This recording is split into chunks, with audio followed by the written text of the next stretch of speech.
with the dawn of 2026 looming over Formula One like a tidal wave of revolution, bringing brand new cars, technical overhauls, and an entirely reshaped grid.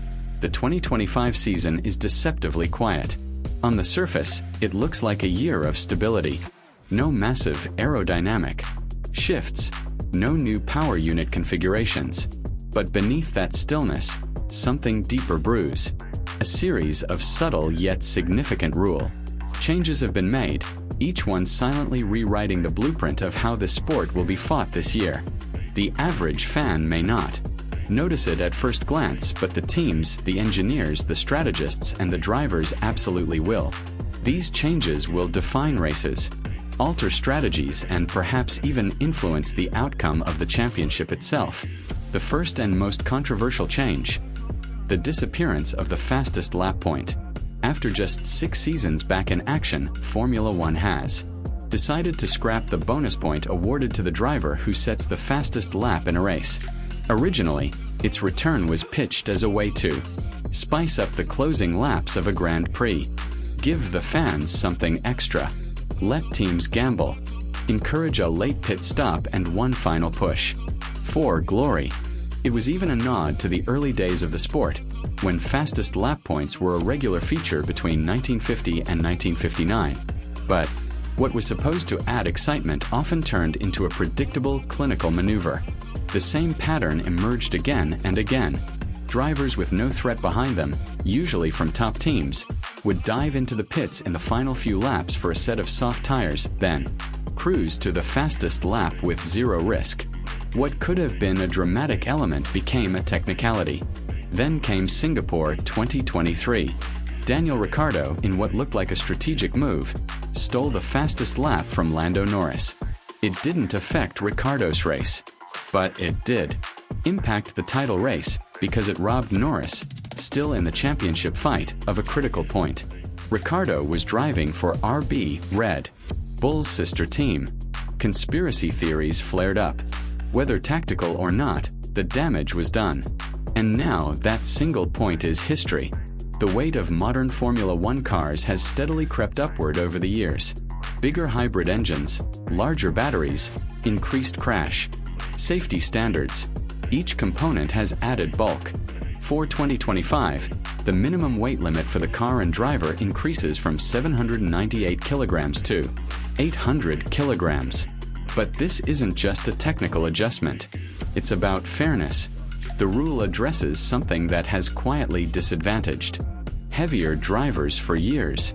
To level the playing field, F1 enforces a minimum driver weight, previously set at 80 kilograms. If a driver was under that number, teams were required to add ballast to make up the difference. Now, that minimum driver weight increases to 82 kilograms. It may seem like a minor tweak, but in Formula One, every kilogram matters. This shift isn't just about physics, it's about equity. Qatar 2023 exposed one of the most brutal truths in motorsport. Even the fittest drivers in the world have human limits. The searing heat and humidity left multiple drivers physically exhausted, some nearly fainting inside the cockpit. The images were shocking. The aftermath was a warning. For 2025, the FIA introduces a new standard for extreme weather. When a race day temperature is forecast to exceed 30.5 degrees Celsius, the FIA will declare a heat hazard, triggering mandatory cooling systems for all drivers. But these aren't just makeshift fixes. Formula One has partnered with Chill Out Motorsports, an American firm known for its work in Formula E and NASCAR, to design a high-efficiency cooling vest. It's powered by a battery system and circulates cooling fluid through a specially engineered shirt lined with 48 meters of tubing that wraps around the driver's torso.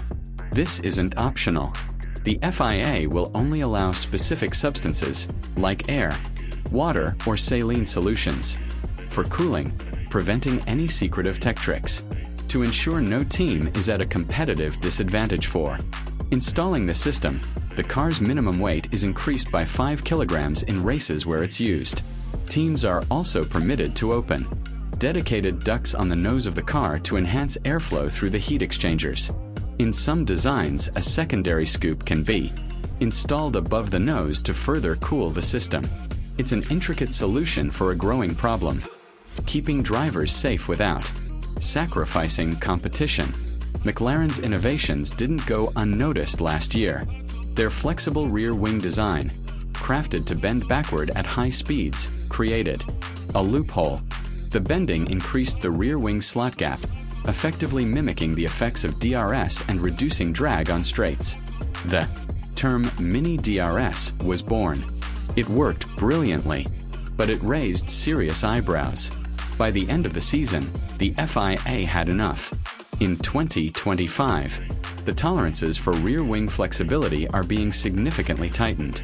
The slot gap, previously allowed between 10 mm and 15 mm, must now remain within a narrower range, 9.4 mm to 13 mm. And more importantly, the DRS bodywork is now required to exist in only two rigid states: fully open or fully closed. There's no room for clever middle states, and no room for aerodynamic trickery. The transition between states must also happen in under 400 milliseconds. That means any designs involving gradual flex or shape-shifting under load are now banned. But the regulations don't stop at the rear. The front wing has also come under scrutiny. During the 2024 season, suspicions grew that teams, especially McLaren and Mercedes, were pushing the limits of what's allowed in terms of wing flexibility. Front wings that flex under downforce can drastically change a car's aerodynamic profile. While Red Bull and Ferrari weren't directly accused, they were the ones who lobbied the FIA for stricter enforcement. The FIA responded. Starting from the Spanish Grand Prix, front wing deflection regulations are now far more demanding. When applying a standardized 1,000 Newton force at 3 points across the wing stiffness must now increase by a third. Vertical movement at the wing's edge has been reduced from 15 mm to just 10 mm. At the center intersection, tolerance drops from 3 mm to 2 mm. The FIA even used high-speed cameras to monitor behavior in real time during the Belgian Grand Prix, eventually concluding that no team had broken the rules. That green light allowed Ferrari to develop their own flex-wing concepts toward the end of the year, and Red Bull is expected to follow suit in 2025. But now, the margin for flex is razor-thin. Teams will have to innovate within far tighter constraints. To prevent a testing arms race as teams prepare for the 2026 regulations, the FIA has cracked down on how and when old F1 cars can be used. Until now, teams were allowed to freely run previous cars, those between 2 and 4 years old, for testing and development. That freedom is now limited. In 2025, teams will be restricted to a maximum of 20 testing days with previous cars over the entire year. Race drivers can only cover 1,000 kilometers in total across a maximum of 4 days. The goal is clear: prevent any one team from gathering too much data or advantage heading into the sport's next revolution. At the same time, rookie drivers are getting more seat time. Previously, teams had to run a young driver, defined as someone with fewer than 2 Grand Prix starts, in 2 practice sessions each year.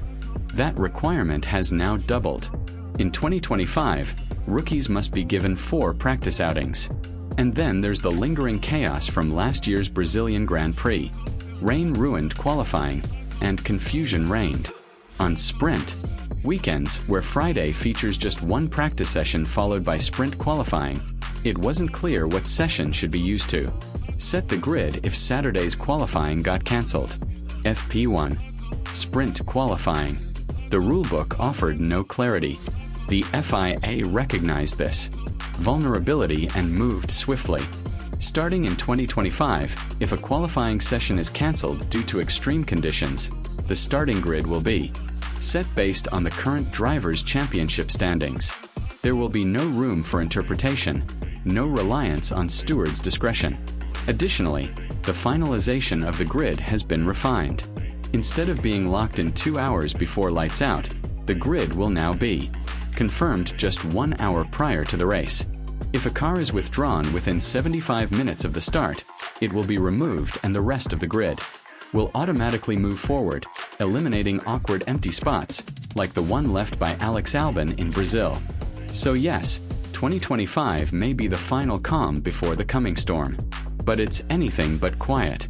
These changes may not grab headlines like a new engine or radical aerodynamic concept, but they will shape the races.